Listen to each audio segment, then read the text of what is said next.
আসসালামু আলাইকুম রহমতুল্লাহি ওবরকাতুহ। প্রিয় দর্শক মণ্ডলী, এমডি সাবিন অফিসিয়াল চ্যানেলটির পক্ষ থেকে আপনাদের সকলকে জানাই স্বাগতম। প্রিয় দর্শক, আজকে আমি আপনাদের সামনে আলোচনা করব দোয়াই কুনুত নিয়ে। অর্থাৎ আজকের ভিডিওর মাধ্যমে আপনি দোয়াই কুনুত পরিপূর্ণভাবে শিখতে পারবেন এবং তার ফজিলত সম্পর্কে জানতে পারবেন। আমরা সকলেই মুসলিম। আল্লাহ সুবহানাহু ওয়া তাআলা পবিত্র কোরআনুল কারীমের মধ্যে ঘোষণা করে জানিয়ে দিয়েছেন, প্রত্যেক মুসলমান প্রাপ্তবয়স্ক নরনারীর উপর আল্লাহ পাক রব্বুল আলামিন 5 ওয়াক্ত নামাজ ফরজ করে দিয়েছেন। আর এই 5 ওয়াক্ত নামাজ পড়ে আমরা সকলেই বেতের নামাজ পড়ি, আর বেতের নামাজে দোয়াই কুনুত পড়া হচ্ছে ওয়াজিব। আমরা সকলেই জানি যে যেই নামাজের ওয়াজিব ছুটে যায় সেই নামাজ বাতিল হয়ে যায়। অর্থাৎ কেউ যদি বেতের নামাজ আদায় করে তৃতীয় রাকাতে যদি দোয়াই কুনুত সে না পড়ে তাহলে কিন্তু তার নামাজ হবে না। সেক্ষেত্রে আমাদের দোয়াই কুনুত শিক্ষা করাটা অত্যন্ত গুরুত্বপূর্ণ একটি বিষয়, কিন্তু আমরা অনেকেই দোয়াই কুনুত পারি না।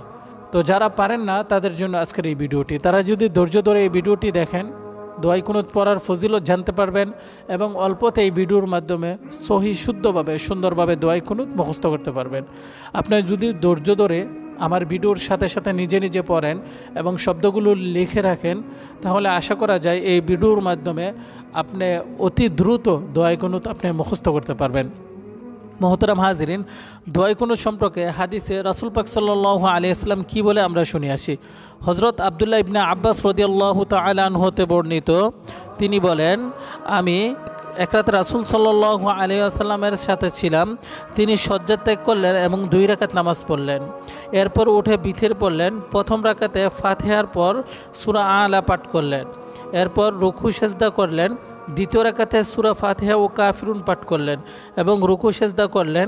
তৃতীয় রাকাতে সূরা ফাতিহা ও ইখলাস পাঠ করলেন। এরপরে রুকুতে যাওয়ার আগে নবী করিম সাল্লাল্লাহু আলাইহি ওয়াসাল্লাম কুনুত পড়লেন। এই হাদিসটি কিতাবুল হুজ্জা প্রথম খণ্ড 201 নম্বর হাদিস। মুহতারাম হাজিরিন, এই হাদিস থেকে আমরা বুঝতে পারি যে বেতেরের নামাজে তৃতীয় রাকাতে নবী পাক সাল্লাল্লাহু আলাইহি ওয়াসাল্লাম সূরা ফাতিহা এবং অন্য সূরা মিলিয়ে তাকবীর দিয়ে দোয়াই কুনুত পড়তেন।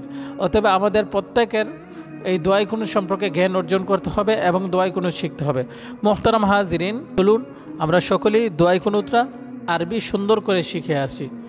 আল্লাহুম্মা ইন্না নাস্তাঈনুকা ونستغفرك ونؤمن بك ونتوكل عليك ونثني عليك الخير ونشكرك ولا نكفرك ونخلع ونترك من يفجرك اللهم إياك نعبد ولك نصلي ونسجد وإليك نسعى ونحفظ ونرجو رحمتك ونخشى عذابك إن عذابك بالكفار ملحق।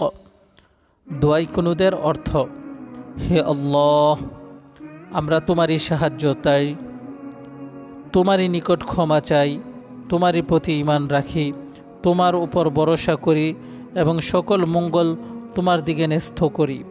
আমরা তোমার কৃতজ্ঞ হয়ে চলি, অকৃতজ্ঞ হই না। হে আল্লাহ, আমরা তোমারই দাসত্ব করি, তোমারই জন্য নামাজ পড়ি এবং তোমাকেই সেজদা করি। আমরা তোমার ওই দিকে দৌড়ায় এগিয়ে চলি।